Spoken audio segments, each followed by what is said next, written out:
pessoal, tudo bem com vocês? Eu estou aqui na Fazenda Arara, do lado de Renato, né? E eu quero que Renato aqui se apresente. Você é parente de quem, Renato?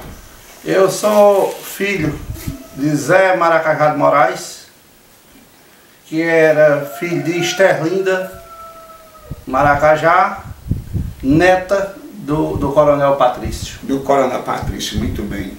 Meu amigo, você poderia me contar sobre o evento que envolveu o cangaceiro Antônio Silvino aqui em 1908? Você sabe me dizer o que é que aconteceu e o que é que aconteceu nessa sala que a gente está aqui?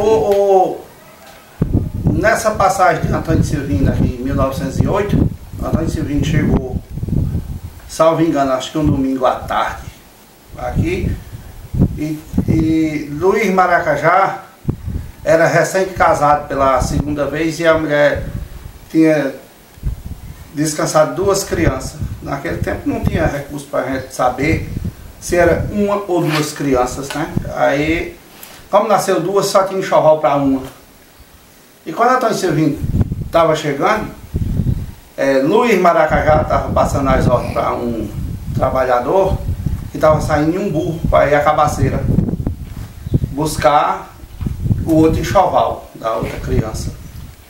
Aí ele foi à viagem, quando estava voltando no outro dia, Manezinho Maracajá, que era irmão de Luiz, que convivia em Cabaceiras, e acredito que era prefeito de Cabaceira na época, resolveu vir visitar a cunhada. Aí vieram pela madrugada, mas sendo o dia, quando chegou numa localidade onde chama Serra do Caruá, a volante estava. De lá eles vieram embaixo de ordem, que era para se aproximar da fazenda, para haver a identificação. Quem era cangaceiro e quem era do pessoal da casa. Certo. Aí eles ficaram aqui próximo, na cerca que dividia o açude, e de lá eles mostraram quem era o pessoal de casa e quem eram os cangaceiros. E de lá começou os tiros. Os tiros. Que nos tiros, quando os cangaceiros, alguns tinham deixado as armas dentro de casa, na passagem dessa porta aqui, um foi alvejado pelas costas e morreu aqui nessa sala. Muito bem. E o cangaceiro era o bicheiro. Bicheiro. O nome bicheiro. Daqui, ele morreu aqui. E daqui levaram ele e sepultaram no cemitério de Poço de Pedra. No cemitério velho. No cemitério velho. Esse cemitério ainda existe? Existe, as ruínas dele. Aí me diga uma coisa, qual era a relação que o Coronel Patrício tinha com o cangaceiro Antônio Silvino? Um laço de amizade. Era um laço de amizade. Um laço de amizade, era. Né? Você assim diria que essa amizade era uma amizade de muito tempo ou era uma amizade relacionada com a questão do medo que o coronel tinha de Antônio Silvino? Eu acredito que eram as duas coisas. A questão de medo e também por respeito também. Porque na época eu acredito que se guardava muito dinheiro nas fazendas, naquela época inclusive, e os relatos que tem é que os Maracajá tinha posse de muito ouro. Posse de muito ouro. Muito ouro. E Antônio Silvino, acredito que começou a visitar pela questão do medo e depois se tornar muito amigo, que Antônio Silvino foi preso, depois foi solto e voltou a visitar a casa como amigo. Como amigo. Como amigo. E foi muito bem recebido. Muito bem recebido. Muito bem recebido. Muito bem recebido.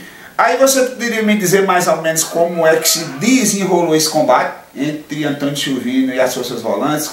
Você me disse que começou com tiroteio, né? E o tiroteio foi muito grande ou não? Se conta que foi um tiroteio muito extenso. Muito tiro, que há relato de um cidadão que era criança e disse que juntou de cápsula de bala meio saco de estopa. Mas rapaz, foi muita bala. Juntando para brincar. Foi muita bala mesmo. Muito tiro. Muito tiro mesmo. Antônio Silvino, ele fugiu por onde? Você até me disse que ele tinha fugido pelo fundo da casa. Fugiu aqui pelo fundo da casa. Entrou por a casa e saiu pelas portas por trás. Muito bem. Disse que aqui por trás era uma mata muito fechada e daqui ele seguiu.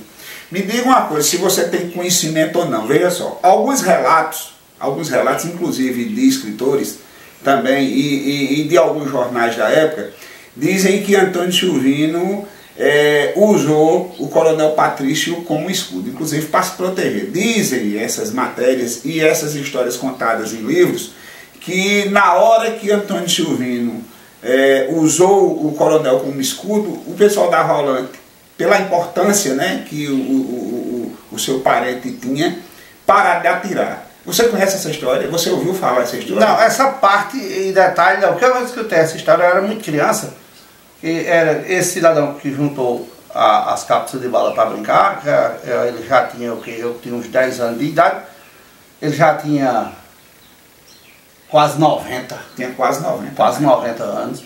Aí eu vi ele contar. Ele não lembra dessa parte. O que ele contava é que, passado o tiroteio, que a volante se aproximou da casa, que vieram Manezinho, Maracajá, como ele chamava, e com a volante, que chegaram o cangaceiro morto e um dos policiais foi falar com o coronel Patrício e reclamar. E foi grosseiro com ele. Como ele já era velho, um sujeito de gênio muito forte, tentou agredir o policial, que o policial empurrou ele bateu naquela porta ali e cortou. No caso, o policial que você fala aí foi o capitão Zacarias Neves. Isso, o capitão Zacarias Neves empurrou, ele bateu com a cabeça e se acidentou.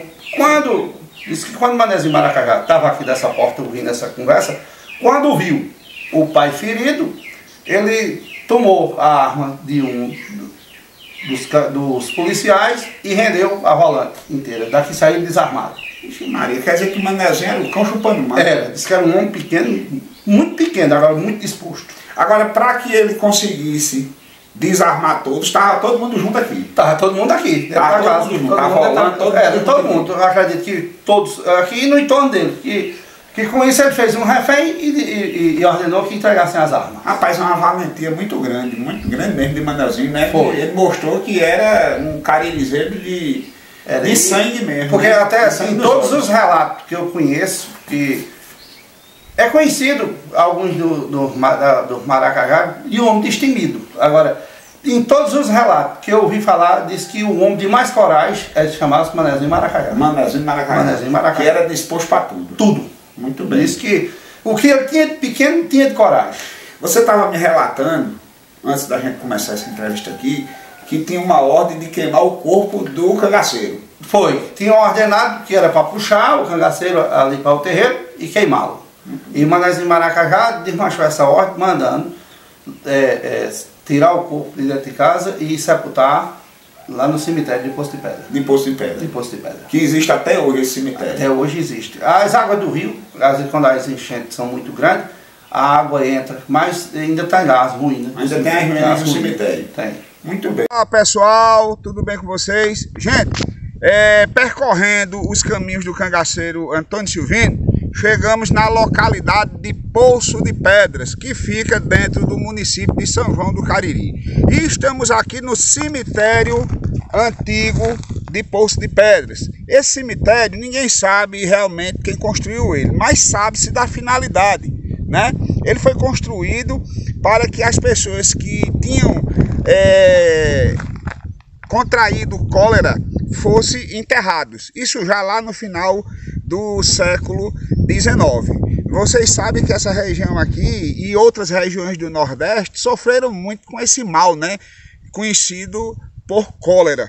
Então, dificilmente quem contraía cólera escapava, né? Então, esse cemitério foi construído com a finalidade de enterrar pessoas que tinham morrido em consequência da cólera.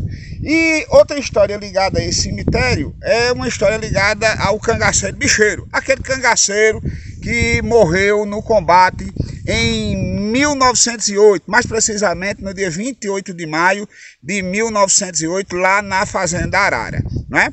Eles trouxeram bicheiro para cá e enterraram aqui nesse cemitério que fica bem próximo aqui ao rio, certo? Então vamos dar uma olhadinha aqui, pessoal, vamos conhecer aqui um pouquinho o cemitério aqui por dentro. A gente está vendo duas cruzes aqui, mas o cruzeiro principal é aquele lá, né? é aquele aqui onde tem esses tijolos aqui, né? Aqui é o cruzamento principal. E a gente vê que ele é bastante antigo, que a gente vê, gente, o tamanho dos tijolos que tem aqui. Eu vou até mostrar um para vocês aqui, ó. Olha só. Olha o tamanho. Olha o tamanho desse tijolo. A gente tá vendo aqui os dedos ainda de quem confeccionou esse tijolo. Olha o tamanho. Aqui tem mais de 10 quilos. Não tem, Grijalva? Tem, bastante. Tem uns 10 quilos. Vou deixar ele aqui no cantinho dele, né? E pessoal, chegamos ao fim do vídeo, que a finalidade principal desse vídeo aqui era de mostrar aonde o cangaceiro bicheiro tinha sido enterrado. Então, estamos aqui no cemitério antigo de Poço de Pedras.